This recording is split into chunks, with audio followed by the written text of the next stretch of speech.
Hello friends, welcome to online study with Bhavna. Friends, आज की video economics के important questions से रिलेटेड है और ये 500 क्वेश्चंस की सीरीज़ है जिसका ये पार्ट 4 है।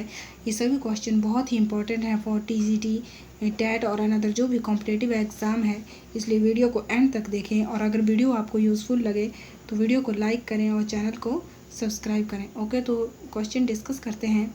हमारा फर्स्ट क्वेश्चन है, स्वतंत्र भारत का प्रथम बजट किसने प्रस्तुत किया था? मोस्ट इम्पॉर्टेंट है ये क्वेश्चन। षणमुखम चेट्टी ने प्रथम बजट जो है स्वतंत्र भारत का प्रस्तुत किया था। थोड़ा सा इनके बारे में डिटेल में जान लेते हैं। षणमुखम चेट्टी, के षणमुख चेट्टी ने 26 नवंबर 1947 को यह जो बजट है वित्त मंत्री के रूप में पेश किया था। इसमें 15 अगस्त 1947 से लेकर 31 मार्च 1948 के दौरान 7.5 महीनों को इस बजट में शामिल किया गया था। ओके, हमारा नेक्स्ट क्वेश्चन है, भारत के इतिहास में सर्वाधिक बजट किसने प्रस्तुत किया है? भारत के इतिहास में मोरारजी देसाई ने सबसे अधिक बार बजट प्रस्तुत किया है। थोड़ा सा जान लेते हैं। देश के पूर्व प्रधानमंत्री मोरारजी देसाई ने अब तक सबसे अधिक बार यानी कि 10 बार इन्होंने बजट पेश किया है। मोस्ट इम्पॉर्टेंट है ये और रिपीटेड क्वेश्चन एग्जाम में। तो सबसे अधिक बार मोरारजी देसाई ने पेश किया है। वे 6 बार उन्होंने वित्त मंत्री के रूप में और 4 बार उप प्रधानमंत्री के रूप में ये बजट पेश उन्होंने किया है। इसमें 2 अंतरिम बजट भी शामिल है। अंतरिम मतलब शॉर्ट, छोटे बजट भी इसमें शामिल हैं। अपने जन्मदिन पर 2 बार बजट पेश करने वाले देश के एकमात्र वित्त मंत्री रहे हैं मोरारजी देसाई। और पूर्व राष्ट्रपति प्रणब मुखर्जी भी वित्त मंत्री के रूप में 7 बार बजट पेश कर चुके हैं। अगर मोरारजी देसाई ऑप्शन में ना हो तो उसके बाद प्रणब मुखर्जी ने 7 बार बजट पेश किया है। ओके, नेक्स्ट है, केंद्रीय करों में राज्यों को कितने प्रतिशत हिस्सेदारी पर कैबिनेट ने अपनी मंजूरी दी है? वर्तमान समय में 41% पर जो है राज्यों की हिस्सेदारी है, लेकिन इससे पहले 2015 से 20 के बीच में 42% हिस्सेदारी थी, लेकिन अब 1% जो है वो कम कर दी गई है। थोड़ा सा जान लेते हैं। केंद्र के टैक्स में राज्यों के हिस्से को 2015-20 की अवधि के मुकाबले 20-21 में कम करने का सुझाव दिया गया है। पहले यह हिस्सा 42% था, लेकिन वर्तमान में 41% है। नवनिर्मित केंद्र शासित प्रदेशों में जम्मू कश्मीर और लद्दाख को केंद्र सरकार द्वारा धनराशि देने के लिए 1% की गिरावट की गई है। ओके, नेक्स्ट है, प्रथम पंचवर्षीय योजना में किस क्षेत्र को सर्वोच्च प्राथमिकता दी गई? तो कृषि और सिंचाई को प्रथम पंचवर्षीय योजना में प्राथमिकता दी गई। 1951 से 1956 तक थी प्रथम पंचवर्षीय योजना। यह योजना हेराल्ड-डॉमर मॉडल पर आधारित थी और इस योजना में कृषि को उच्च प्राथमिकता दी गई और यह योजना जो थी सफल भी रही। इसका लक्ष्य था 2.1% और इसने कितना परसेंट जो है विकास दर हासिल की? 3.6% इसने विकास दर हासिल की। मतलब जितना लक्ष्य रखा गया था उससे इसने बहुत अधिक जो है विकास दर हासिल कर ली थी। ओके, नेक्स्ट है, निकी क्या है? निकी जो है टोक्यो स्टॉक एक्सचेंज का शेयर मूल्य सूचकांक है। शेयर मार्केट से भी ये क्वेश्चन डेफिनेटली आता है। थोड़ा सा इसके बारे में जान लेते हैं। निकी क्या है? निकी टोक्यो स्टॉक एक्सचेंज का शेयर मूल्य सूचकांक है जो टोक्यो जापान में स्थित है।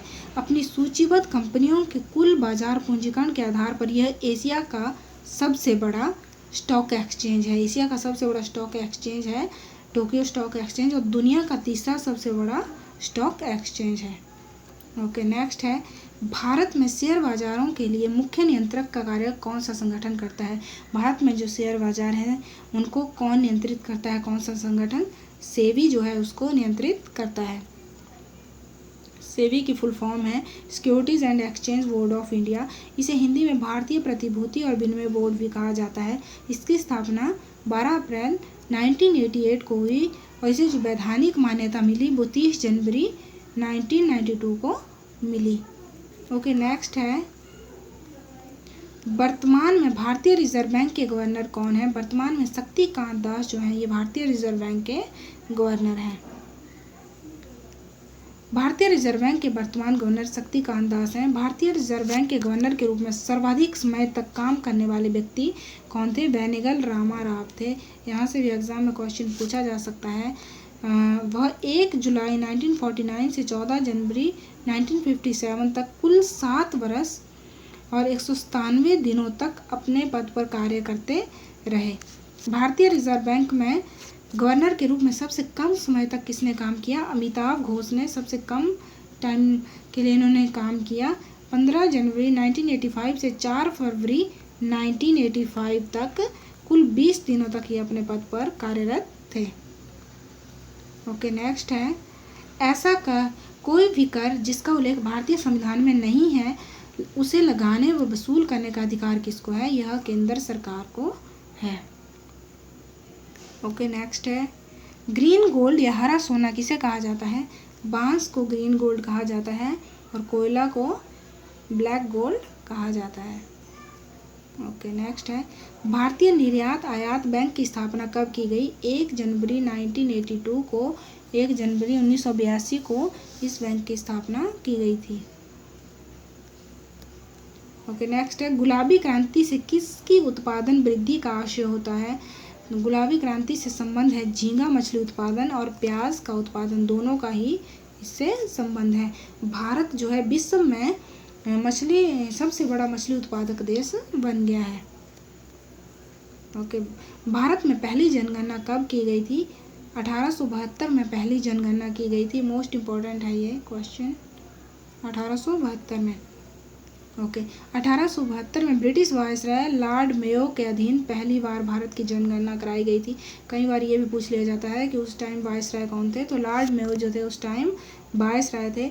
उसके बाद हर 10 वर्ष के बाद जो है ये जनगणना कराई जाने लगी, लेकिन संपूर्ण रूप से भारत में पहली जनगणना 1881 में हुई और उसमें जो वायसराय थे वो कौन थे? उसमें थे लॉर्ड रिपन। और स्वतंत्र भारत की पहली जनगणना 1951 में हुई थी। ओके, नेक्स्ट है, मुद्रा अवमूल्यन का आयात निर्यात पर क्या प्रभाव पड़ता है? ओके, मुद्रा अवमूल्यन हमने प्रीवियस वीडियो में पढ़ा। अवमूल्यन का मतलब है कि मुद्रा का मूल्य का घट जाना, किसी विदेशी मुद्रा के तुलना में मुद्रा के मूल्य का घट जाना। अपनी जो स्वदेशी मुद्रा है, अपनी जो घरेलू मुद्रा है, उसका मूल्य घट जाना। तो मुद्रा अवमूल्यन जब होता है तो आयात और निर्यात पर क्या प्रभाव पड़ता है? आयात जो है महंगा हो जाता है और निर्यात सस्ता हो जाता है। मतलब सामान खरीदना जो है वो महंगा पड़ जाता है और सामान बेचना जो है वो सस्ता हो जाता है। ओके, नेक्स्ट है, सॉफ्ट करेंसी उदार मुद्रा क्या होती है? वह मुद्रा जिसकी अंतर्राष्ट्रीय बाजार में मांग की तुलना में पूर्ति अधिक होती है उसे सॉफ्ट मुद्रा कहते हैं। सॉफ्ट मुद्रा एक ऐसी मुद्रा है जो बहुत ही संवेदनशील है और अक्सर घटती या बढ़ती रहती है। ऐसी मुद्रा किसी देश की राजनीतिक या आर्थिक परिस्थिति के कारण ऐसी मुद्रा पर बहुत प्रभाव पड़ता है। ये जो सॉफ्ट करेंसी है इसको कमज़ोर मुद्रा भी कहते हैं। ऐसी मुद्रा विकासशील देशों में होती है, जैसे भारत की मुद्रा है, ये भी एक सॉफ्ट करेंसी है। किसी व्यक्ति की मृत्यु के पश्चात उसकी संपत्ति के हस्तांतरण के समय जो कर उसकी संपत्ति पर लगाया जाता है उसे कहते हैं estate duty. Okay friends, I hope आपके लिए वीडियो यूज़फुल हो। अगर वीडियो आपके लिए थोड़ी भी यूज़फुल हो तो प्लीज़ वीडियो को लाइक करें, शेयर करें और चैनल को सब्सक्राइब करें। Thank you, keep watching.